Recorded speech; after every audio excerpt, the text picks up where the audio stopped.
नमस्कार। Dhirendra पुंडी news point में आप सभी का एक बार फिर से स्वागत है। और मेरे साथ आप देख रहे हैं विंडो में भाऊ तोरसेकर जी। भाऊ तोरसेकर साहब हमारे बहुत ही सीनियर जर्नलिस्ट हैं और हम अक्सर जब भी जिस मुद्दे पर बात करते हैं तो कुछ नया सीखते हैं। दर्शक तो सीखते ही हैं, हम लोग भी नई तरीके से खबरों को देखने का नजरिया हासिल करते हैं। भाऊ, आपका बहुत बहुत स्वागत है एक बार फिर न्यूज पॉइंट पर। नमस्कार। भाऊ, आज हम लोग चूंकि नव वर्ष की शुरुआत भी है और ऐसे समय में जब मुंबई पर सबकी निगाहें हैं, अब भले ही लोगों की नजर में मुंबई वो शहर नहीं हो, लेकिन आज भी पूरे महाराष्ट्र की राजनीति हम मुंबई से समझने की कोशिश करते हैं अक्सर। लेकिन बीएमसी अलग दिखती है और महाराष्ट्र की राजनीति हमेशा अलग दिखती है। अब क्या माहौल है? ये 25 साल से लगातार एक किला शिवसेना का, शिवसेना अगर कुछ भी है तो मुंबई शिवसेना का है, ये माना जाता था महाराष्ट्र की राजनीति में। उतर चढ़ाव, विधानसभा लोकसभा इन सब में उतार चढ़ाव होते रहे, लेकिन इसमें नहीं होता। अब क्या लग रहा है आपसे? देखो, एक बात है, वो आप हिंदी में कहते हो ना, लौट के बुद्धू घर को आए। जहां से शिवसेना की शुरुआत हो गई है पिता के समय में, वहां उद्धव ठाकरे ने शिवसेना को लौट कर लाया है। 68 में जब पहली बार शिवसेना चुनाव में उतरी थी, तब एक महत्वाकांक्षा थी, एम्बिशन थी कि मुंबई का महापौर हमारा मराठी होना चाहिए, है ना। शिवसेना का होना चाहिए, मराठी होना चाहिए। वैसे तो हुआ भी मराठी था, रविंद्र कुलकर्णी उसका नाम था। बात यह है कि 68 में शिवसेना लड़ी पहली बार चुनाव, और उसके बाद सत्ता मिली इनको तो 85 में मिली, यानी कम से कम 17-18 साल बाद, और स्थापना के 20 साल बाद, 19 साल बाद। तो वो कहां से मिली थी ये देखकर, अगर आपकी पूर्व पीठिका आपको देखनी पड़ती है। आप कौन थे? आप जब अपने आप को भूल जाते हो, देखो, हम भाऊ तोरसेकर आपने बोला, तो भाऊ तोरसेकर मतलब क्या है? 78 साल जो इंसान जिया है उसकी यादें होती है, वो भाऊ तोरसेकर होता है। अगर वो डिलीट कर दिए जाए मेरी मेमोरी में, मेरी जो यादें हैं, तो ना मैं अपने बीवी को, अपने दोस्तों को, अपने रिश्तेदारों को, ना धीरेन्द्र पुंडीर को पहचानूंगा, क्योंकि मैं खुद को ही नहीं जानता। तो मेरी पहचान क्या होती है? मेरी पहचान वो होती है कि ये मेरे दोस्त है, ये मेरे पहचान है, ये मेरे कलीग है, ये मेरे रिश्तेदार है, ये मेरा घर है, ये दीवार है, उस पर ये फोटो टंगा इसका है। ये सब पहचान, यादें होती है। अगर आप वही डिलीट कर दोगे तो आप भूल जाते हो आप कौन हो, और दूसरों को याद दिलाना पड़ता है कि भाई तुम तो वो हो। अगर उद्धव ठाकरे भूल गए कि वो बाला साहब ठाकरे के बेटे हैं, और अगर बाला साहब की विरासत लेके आगे चलना चाहते, तो बाला साहब ठाकरे की जो पब्लिक लाइफ में विरासत थे वो मराठी और हिंदुत्व की थी।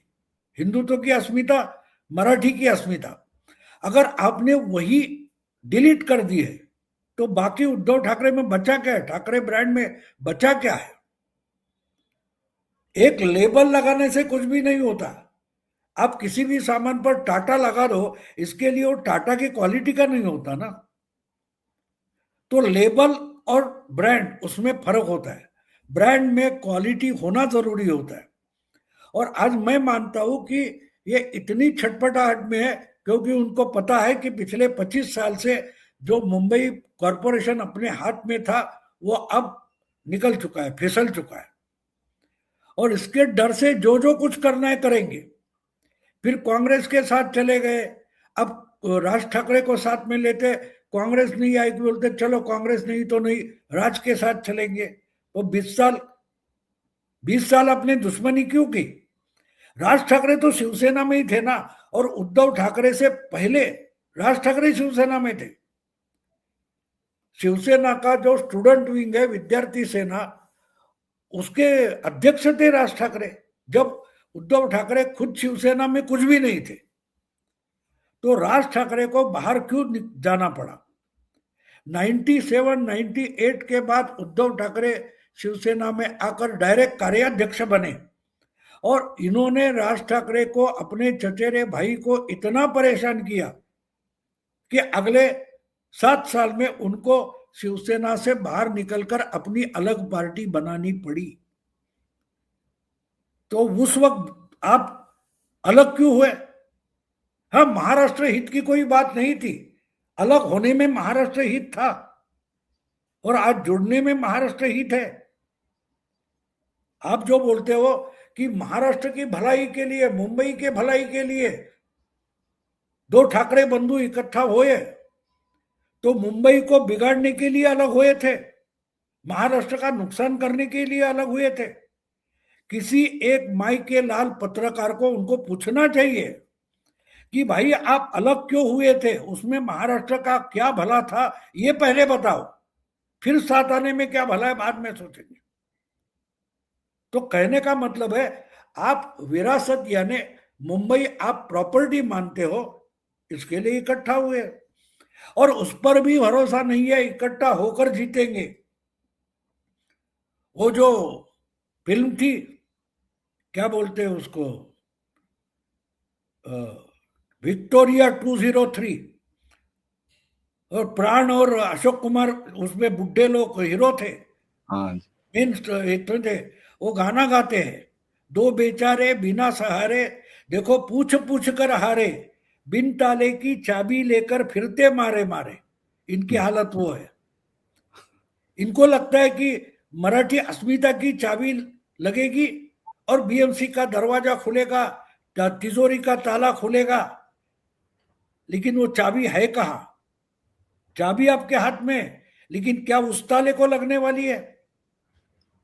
तो मराठी अस्मिता इन्होंने समझा कि ये चाबी हाथ में है, बीएमसी की चाबी हमारे हाथ में है। तो आपको चाबी लगने से तिजोरी खोलनी है, उसमें महाराष्ट्र या मुंबई का भला क्या है, इसका जवाब देना पड़ेगा जी। और दूसरी बात मैं मानता हूं, आज मैंने आपको इस पर बात करने के लिए क्यों कहा है कि जितनी चर्चा मीडिया में चल रही है, एक लोग भूल गए कि शिवसेना को नई संजीवनी मिलेगी, पुनरुज्जीवित होगी, क्योंकि ये रेफरेंस देते कि 1985 में शिवसेना पुनरुज्जीवित हुई, 66 और 68 के बाद शिवसेना पुनरुज्जीवित हुई, बीच में इमरजेंसी थी, बहुत सारा था, जनता पार्टी फंसी थी, इंदिरा गांधी वापस आई थी, वगैरह वगैरह वगैरह। तो उसमें वो जो राजनीति की उथल पुथल चल रही थी, तो मुंबई और ठाणे में सीमित जो शिवसेना थी वो मानो इतनी कमजोर, अधमरी हो गई थी, उनके 20 तक कॉरपोरेटर नहीं थे मुंबई में। तो अचानक से 1985 में एक हाथ में 74 या कुछ कॉरपोरेटर बने और जो निर्दलीय थे उनके साथ इन्होंने सत्ता कब्जा की और वहां से लगातार शिवसेना का झंडा मुंबई पर लहराता रहा।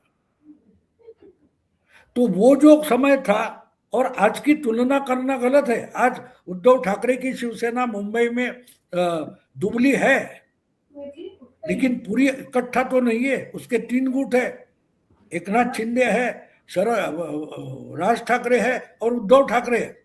उस वक्त की शिवसेना एक गठ्ठा थी, एकजुट थी, लेकिन वो जब निकली उसके लिए बाला साहब ने जो गेम खेला है, वो राज ठाकरे को पता है कि नहीं मुझे पता नहीं, लेकिन मुझे लगता है कि राज ठाकरे शायद बाला साहब का 1980 का गेम खेल रहे जी, और इसकी चर्चा तक नहीं कोई कर रहा है। शायद आज की जनरेशन के पत्रकार है, उनको 1980 की पॉलिटिक्स मालूम ही नहीं है, पॉलिटिकल हिस्ट्री ही मालूम नहीं है कि शिवसेना कहां से कहां तक पहुंची।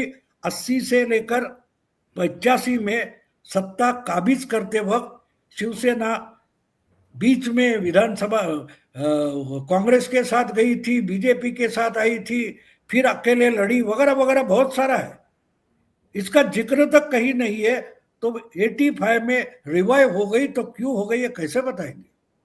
हाँ, लेकिन मुझे लगता है कि शायद राज ठाकरे ने उसका अभ्यास किया होगा और जिस ढंग से कांग्रेस की मदद लेकर, बीजेपी की मदद लेकर शिवसेना का रिवाइवल बाला साहब ने किया था, उसी ढंग से मुझे लगता है कि राज ठाकरे उद्धव ठाकरे की मदद लेकर मन से एमएनएस रिवाइव करने निकले, ना कि शिवसेना को पुनरुज्जीवित करने के लिए आए।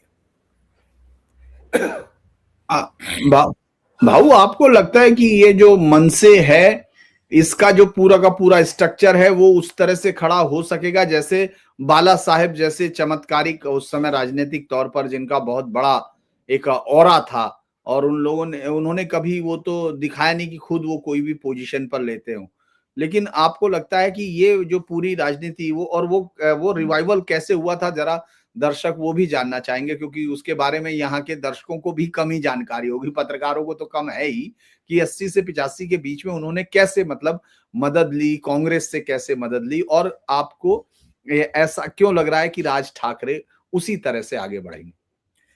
देखो, 75 में जब इमरजेंसी लगी तो शिवसेना उसके खिलाफ खड़ी नहीं हुई, इसलिए बदनाम हो गई। और जब आगे चलकर इमरजेंसी हटी तो ये भी इंदिरा वाले हैं, इंदिरा भक्त है, ऐसी इनकी अवहेलना की गई। और इसलिए जनता पार्टी का जो एक्सपेरिमेंट था उसमें शिवसेना एकदम बैकफुट ने पीछे ढकेली गई। इसलिए उस वक्त 78 में जो कॉरपोरेशन के चुनाव हो गए तो शिवसेना जो 40 पर पहले थी, 42-40, वहां से घटकर 20 तक नीचे आ गई। और विधानसभा वगैरह तो हालत थी बुरी। 80 में जब फिर से इंदिरा जी आ गई और विधानसभा में शरद पवार भी अलग हुए थे कांग्रेस से, और शरद पवार ने पूरे अपोजिशन का एक क्या बोलते पुलोट नाम की जो गठबंधन बनाया था, उसमें शिवसेना नहीं थी, नहीं लिया गया था। तो हर जगह से ठुकराई गई शिवसेना थी, थक चुके थे शिवसैनी। जब सेना आपकी थक जाती है तो उसको कुछ विश्राम देना, रिकवर होने के लिए, रिचार्ज होने के लिए टाइम देना जरूरी होता है। तो बाला साहब ने समझा कि 2080 का चुनाव नहीं लड़ेंगे। उन्होंने पॉइंट ब्लैंक 2080 के विधानसभा चुनाव में बिना शर्त पॉइंट ब्लैंक सपोर्ट दे दिया कांग्रेस को, और उसके बदले में 2 उधार के एमएलसी मांगे। तो अंतुले मुख्यमंत्री बने। अंतुले से इनका जो करार हो गया था, एग्रीमेंट हो गया था, उसके कारण 2080 में कांग्रेस का सरकार आ गया। कांग्रेस को बड़ा भारी बहुमत मिला 200 के आसपास या कुछ ऐसा। तो वामनराव महाडिक और प्रमोद नवलकर, इन दोनों को बाला साहब ने कांग्रेस के कोटे से एमएलसी बनाया था, लेकिन 2 एमएलसी तो बन गए, कोई एमएलए था नहीं। कारपोरेटर तो 15-20 थे। तो इनके आधार पर संगठन का पुनरुज्जीवन करना शुरू कर दिया। और 84 आते आते शिवसेना ने बीजेपी के साथ हाथ मिलाया लोकसभा में, और बीजेपी के चुनाव चिन्ह पर शिवसेना के 2 कैंडिडेट वामनराव महाडिक और मनोहर जोशी चुनाव लड़े थे, हार गए। उसके बाद विधानसभा चुनाव 3 महीने में हो गए, लेकिन अब शिवसेना का कार्यकर्ता खड़ा हो रहा था। लेकिन उस चुनाव में भी इतनी बुरी हालत थी कि विधानसभा चुनाव में और लोकसभा चुनाव में शिवसेना को जो गढ़ माना जाता है, सेंट्रल मुंबई मिल एरिया जो था, वहां दत्ता सामंत उभर कर आए थे और इन्होंने शिवसेना का सफाया कर दिया था। और वहां दत्ता सामंत के 3 एमएलए आए थे, शिवसेना के नहीं आए। एमपी दत्ता सामंत बने थे। तो लोकसभा विधानसभा में शिवसेना का सुपड़ा साफ हुआ था, और इनको कोई साथ लेने को राजी नहीं था, ना शरद पवार, ना कोई जनता दल वगैरह वगैरह। तो बाला साहब गुस्से में आ गए, बोले ठीक है, जितने हमारे वार्ड में शाखा प्रमुख है, हर शाखा प्रमुख को कैंडिडेट कर देते। और वो चुनाव उनको 74 कारपोरेटर आ गए, अकेले के हाथ में निर्दलियों के साथ लेकर उन्होंने, लेकिन उसके लिए उन्होंने 5 साल अपने लड़ने वाली सेना जो थी, कार्यकर्ता था, शिवसैनिक था, उसको विश्राम दिया था, रिचार्ज होने का समय दिया था। सिर्फ चुनाव के लिए उनको कष्ट नहीं दिए थे। तो जो वो गेम खेले थे, और देखो 80 में कांग्रेस के कोटे से 2 एमएलसी लाना, और 15 साल में 95 में महाराष्ट्र का चीफ मिनिस्टर शिवसेना का बना। जब बीएमसी हाथ में आ गई तो एक नई जनरेशन आगे आई थी। नारायण राणे, दिवाकर रावते वगैरह जो है, वो सेकंड जनरेशन लीडरशिप है शिवसेना। और वो महाराष्ट्र के गांव गांव में घूमने लगे और देखते देखते शिवसेना फैलती गई। तो आज अगर उद्धव ठाकरे का साथ लेकर, इनके पास, राज के पास एक भी कारपोरेटर नहीं है, एक भी एमएलए नहीं है, कुछ भी नहीं है, अगर उद्धव ठाकरे का साथ देकर, जैसे लोकसभा में कांग्रेस को, कभी बीजेपी को राज ठाकरे ने भी सपोर्ट किया, जैसे बाला साहब ने किया था। अब कॉरपोरेशन के चुनाव में राज ठाकरे अगर उद्धव के साथ जाकर, कम सीटें हैं, कुछ 80 या 80 के आसपास सीटें राज ठाकरे लड़ रहे, लेकिन उद्धव के साथ जाकर अगर 15 या 20 कारपोरेटर भी चुनकर आते हैं तो एक तगड़ा गुट बन जाता है। और वो 20 कारपोरेटर अपने जो साथी और वार्डों में फैले, उनके भी काम करके संगठन खड़ा कर सकते हैं, जैसा उस समय बाला साहब ने किया था, 2 एमएलसी साथ लेकर। तो ये समझना जरूरी होता है। हाँ, राज ठाकरे का फायदा होगा, उद्धव ठाकरे का नहीं होगा। जैसे कांग्रेस का सपोर्ट लेकर शिवसेना रिवाइव हो गई, लेकिन कांग्रेस खत्म हो गई, तो राज ठाकरे उद्धव ठाकरे के साथ जाकर राज ठाकरे का यानी एमएनएस का रिवाइव हो सकता है, उद्धव ठाकरे का मुझे नहीं लगता होगा। और ये सबसे बड़ा इंपॉर्टेंट पॉइंट है, मुद्दा है। अच्छा, बाकी इस बार तो भाऊ सभी तो सारे तो संगठन ही टूट गए। बीजेपी ने ये तय किया कि भाई मैं अलग ही देखेंगे, हालांकि उन्होंने फिर शिंदे को साथ लिया और अपने आप वो इतनी सीटों पर लड़ रहे हैं, कांग्रेस अपने दम से, माफ कीजिएगा बीजेपी, कि वो अगर बहुमत से आ भी सकती है, 174 सीटों पर है, 90 सीटें शिंदे को देकर, यानी, और लेकिन इससे गठबंधन से उन्होंने एनसीपी को बाहर रखा, यानी अजीत पवार ग्रुप को। तो ये पूरी रणनीति क्या है? उसी तरह हम सामने देख रहे हैं कांग्रेस, वो भी रणनीति है। देखो, सत्ता में, राज्य की सत्ता में तीनों पार्टियां इकट्ठा बैठी है जी, लेकिन मुंबई बीएमसी के चुनाव में अजीत दादा को साथ नहीं लिया है। तो यहां सब नाचने लगे, अरे यूटी फुटली, यूटी टूटी। नहीं, यह रणनीति है, रणनीति है। क्योंकि नवाब मलिक मुंबई में एनसीपी का नेता है, उसकी बेटी यूटी से ही सपोर्ट से एमएलए बनी है, लेकिन नवाब मलिक को टिकट देने से आक्षेप लिया था, तो अजीत दादा ने नवाब मलिक को टिकट नहीं दिया। लेकिन नवाब मलिक जिस अणुशक्ति नगर से चुनकर आते थे, वहां से उनकी बेटी यूटी की उम्मीदवार बनकर चुनकर आई, और उसके बगल में शिवाजी नगर गोवंडी, ये कॉन्स्टिट्यूएंसी है विधानसभा की, वहां नवाब मलिक निर्दलीय लड़े अबू आजमी के खिलाफ। तो उनका एक दूसरे से सटे हुए मुस्लिम बहुल इलाके हैं, वहां नवाब मलिक को मानने वाला कुछ 5-6 लाख का लोक संख्या है। अब वो जो लोक संख्या है, वो तो बीजेपी को वोट नहीं देगी, वो तो शिवसेना को वोट नहीं देगी। लेकिन अगर ये चुपचाप बैठे तो वो उद्धव, कांग्रेस दूसरों के साथ जा सकती है, प्रकाश अंबेडकर के साथ जा सकती है।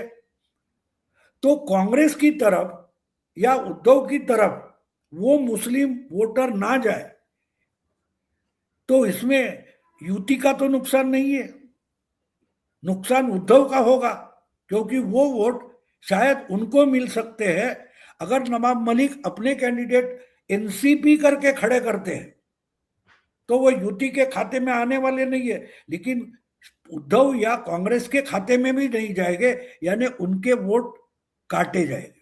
तो ये रणनीति है जो हमको मिलने वाले ही नहीं, लेकिन शायद तुमको मिलने वाले हैं, उसको काटना, इसको रणनीति बोलते हैं, ना का युति का, अलायंस का टूटना बोलते हैं। इसलिए वो रणनीति है। अब पूना में देखो, पूना में अजीत दादा की पार्टी और बीजेपी शिंदे एक दूसरे के आमने सामने हैं। साथ तो साथ छोड़ो, एक दूसरे के खिलाफ लड़ेंगे। अब एक दूसरे के खिलाफ लड़ने का मतलब जानते हो, तीसरे के लिए जगह नहीं बचती। तीसरे के लिए जगह कहाँ है? ये एक होता है ना, by one get one free. हाँ एक हाँ खरीदो, दूसरा मुफ्त का मिलेगा। तो 50% आप क्यों नहीं देते? तो कहना ये होता है 100 रुपए की चीज 50 में ले लो, लेकिन 2 ले लो, यानी 50 रुपए बचेंगे। तो दूसरे दुकान में जाओगे तो दूसरे दुकान में नहीं जाना, यही खर्चा करना। तो पूरा जो पूना पिंपरी चिंचवड़ का सत्ता का या अपोजिशन का स्पेस है, वो महायुति के पास रहता है ना। वहां कांग्रेस, अगर अजीत दादा और बीजेपी और शिंदे साथ लड़ते पूना पिंपरी, तो जो अपोजिशन का स्पेस है उसमें थोड़ा बहुत तो इजाफा उद्धव कांग्रेस उनके लिए हो जाता है, तो उनके लिए स्पेस नहीं बचेगी। समझे? तो ये रणनीति के तहत है। बाद में चुनाव के नतीजे आने के बाद, अरे राज्य में साथ बैठे तो कॉरपोरेशन में भी साथ में बैठेंगे, क्या बात है? हमारे कारपोरेटर तुम्हारे कारपोरेटर मिलकर मिली जुली सरकार जैसा चलाएंगे, उसमें कौन सी बड़ी बात है? लेकिन इसमें बीच में सैंडविच बन जाता है उद्धव का, कांग्रेस का, शरद पवार गुट का। समझे? और यही जानकर शरद पवार ने पुणे और पिंपरी में अजीत दादा के साथ हाथ मिलाया है कि कांग्रेस उद्धव के साथ बैठकर सैंडविच में सिमट जाने के से अच्छा है कि अजीत दादा के साथ जाकर कुछ तो सीटें हमारे रहे। और इसमें पुणे पिंपरी में बेचारा उद्धव और क्या बोलते हैं कांग्रेस पूरी की पूरी सिमट जाएगी। तो अजीत दादा को कॉरपोरेशन चुनाव में अलग रखने का मतलब आप समझो, यह रणनीति है, ना कि अलायंस का टूटना है। तुम्हारे लिए जगह ही मत रखो। तो ये समझना जरूरी होता है। तो उसी तरह से, लेकिन जो कांग्रेस और शिवसेना और एनसीपी शरद चंद्र, वो मुझे लगता है कि वो जो तीनों हैं उनके अंदर जिस तरह का डिवीजन हुआ है, वो भी मैं एक मिनट बताऊं। हाँ जी, चलिए। मैं ये कह रहा हूं कि जिस तरह से कांग्रेस और उद्धव और ठाकरे की शिवसेना और शरद पवार का जो गुट था, वो क्यों अलग अलग टुकड़ों में हो गया? उसको ऐसा क्या लगा कि भाई अब साथ नहीं जाने का फायदा है, या बिल्कुल अलग, हम अलग हंस के क्या ले लेंगे? क्यों ऐसा लग रहा? बल्कि शिवसेना ने तो वो कांग्रेस ने तो नया एलाइज ही ढूंढ लिया, अंबेडकर साहब के बेटे के साथ चली गई। नहीं, उनको तो मुंबई में एक बात है कि कांग्रेस अपने को बचाना चाहती है, अपना वोटर, अपनी वोट बैंक बचाना चाहती है। देखो यूपी में कभी अखिलेश के साथ, कभी मायावती के साथ, बिहार में आरजेडी के साथ जाते जाते अपनी मुस्लिम दलित ओबीसी वोट बैंक जो थी वो कांग्रेस ने गंवाई। और जो उनके साथ गए, देखो जब सीटों का बंटवारा होता है तो कुछ चुनाव क्षेत्र में आपका चुनाव चिन्ह जाता तक नहीं। अब 20-25 साल से अगर इनका चुनाव चिन्ह बहुत सारे चुनाव क्षेत्र से गायब हो गया कांग्रेस का, तो उसका नुकसान आप देख रहे। अगर मुंबई में पिछले लोकसभा विधानसभा चुनाव में कांग्रेस के कारण मुस्लिम वोटर उद्धव ठाकरे के पास चला गया, शरद पवार के पास चला गया, तो अगर इस बार भी करेंगे तो वार्ड लेवल तक कांग्रेस का चुनाव चिन्ह गायब हो जाएगा। अगर एक बात है कि 227 कुछ वार्ड है, उसमें से समझो 40-50 वार्ड तक शिवसेना इनको सीट देगी, लेकिन इसका मतलब 180 वार्ड में कम से कम इनका चुनाव चिन्ह ही गायब हो जाता है, तो नेक्स्ट टाइम वोटर नहीं पहचानेंगे। किसका हाथ का पंजा है, ये गधे का या इंसान का है? लोग भूल जाते हैं आपका चुनाव चिन्ह। तो इसके लिए ये समझना जरूरी होता है कि जो हमारे दिमाग में ये टूटना चाहिए, बीजेपी हारनी चाहिए, बीजेपी का नाक कटना चाहिए, ये अगर दिमाग में होगा तो सामने हो रहा है उसकी सच्चाई नहीं समझ पाते।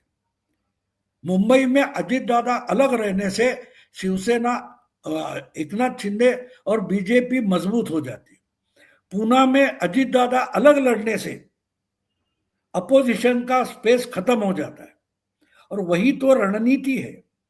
और इस पर बिल्कुल ध्यान मीडिया का नहीं गया है, ना अपोजिशन प्रवक्ताओं का गया है, इसलिए बीजेपी और आरएसएस में खुशी का माहौल है। आरएसएस बड़ी खुश है। ये लोग अभी तक आरएसएस की चर्चा तक नहीं कर रहे, जी। जिसने हरियाणा, महाराष्ट्र, दिल्ली, बिहार जितवा दिया बीजेपी को, इसकी चर्चा तक इस चुनाव में नहीं हो रही है। यानी इनको एनर्जी कहां से आती है बीजेपी, इसका ही पता नहीं। हाँ बोलेंगे इनके पास आरएसएस की पावर है, अरे तो वो पावर आपके पास नहीं है ना, तो चिंता उस पावर की करो। मोदी, शाह या देवेंद्र फडणवीस के चेहरे की चर्चा मत करो, लेकिन उस पर तो चर्चा नहीं हो रही है। अब चुनाव के बाद बोलेंगे बीजेपी के पास तो आरएसएस का चुनाव जीतने वाला मशीन है, तो पहले देखने को किसने रोका था? वो अभी मशीन नहीं बचा, वो बुलडोजर बन गया।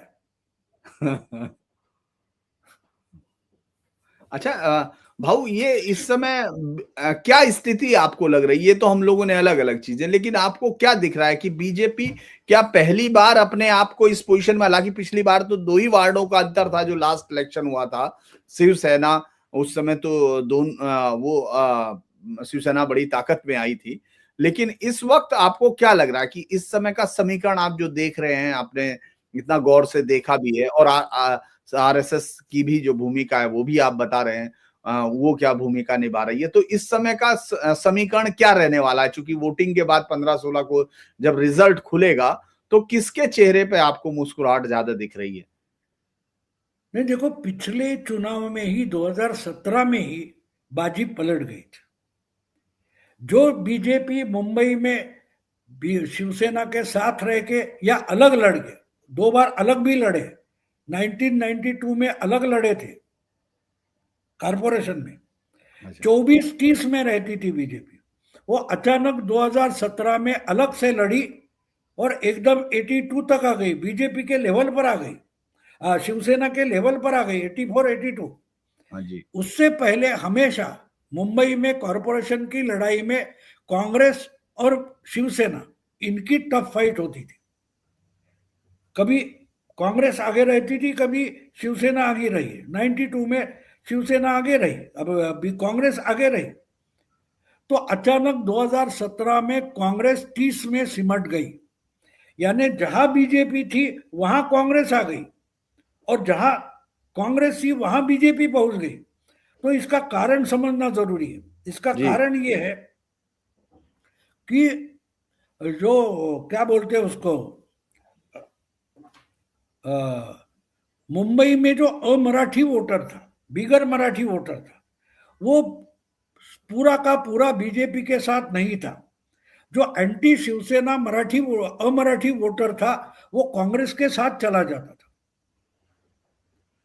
तो वो जब बीजेपी शिवसेना के खिलाफ लड़ रही है तो कांग्रेस को छोड़कर बीजेपी के पास आ गया, और वो वही रहा है, पक्का हो गया है।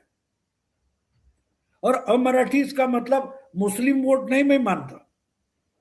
जो गुजराती है, जैन है, सिंधी है, साउथ इंडियन है, जिनको राज ठाकरे पीटते हैं ऐसा बोला जाता है, वो पूरा का पूरा वोटर कांग्रेस को छोड़कर बीजेपी के साथ आ गए, और जो कुछ थोड़ा बचा है वो अभी और निकल आएगा।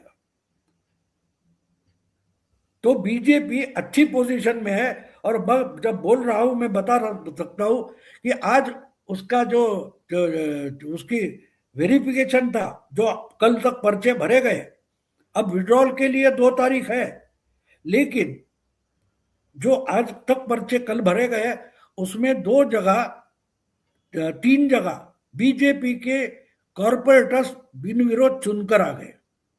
जिग्ना शाह करके मुंबई में वेस्ट मुंबई में है, वार्ड नंबर 15, उसके खिलाफ एक भी पर्चा नहीं है, इसलिए मानो वो चुनकर आई है, डिक्लेयर होना बाकी है, लड़ाई होगी नहीं, वोटिंग होगा ही नहीं।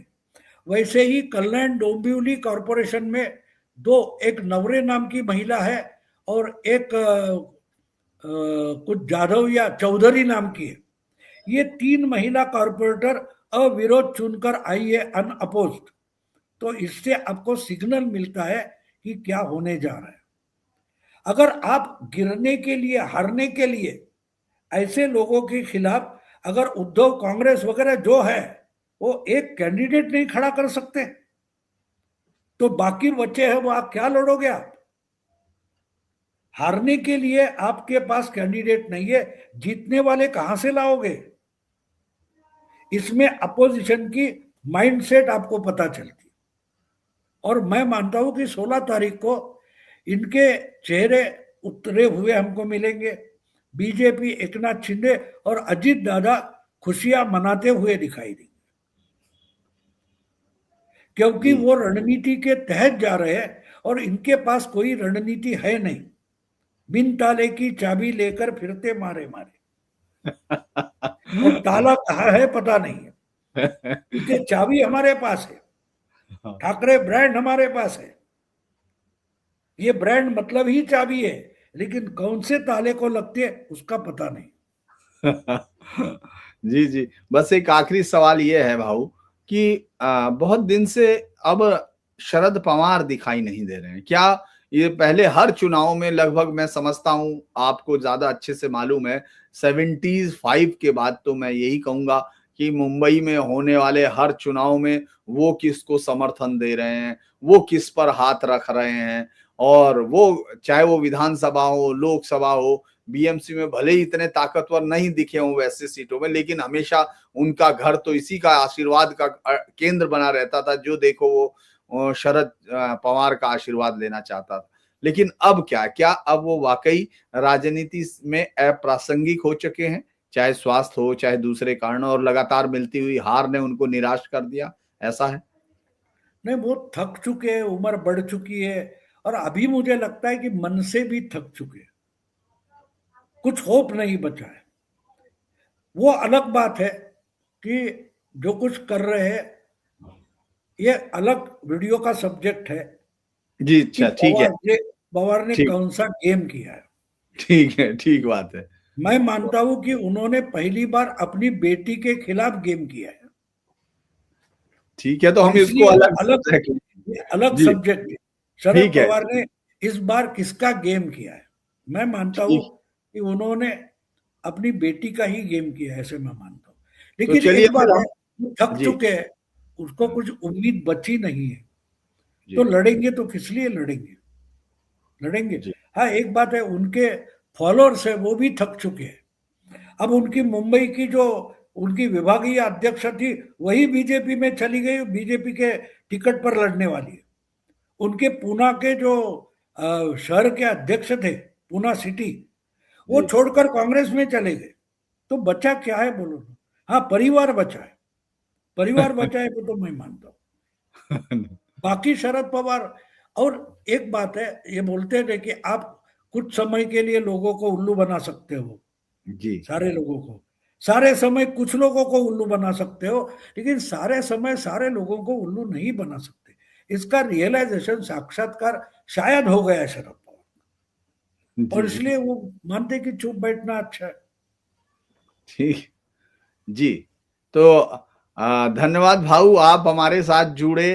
तमाम दर्शकों को आपने मुंबई की उस राजनीति के बारे में बताया जो कि लोग सुनते जरूर हैं, उस राजनीति को समझते नहीं है ज्यादातर लोग कि वहां होता क्या है।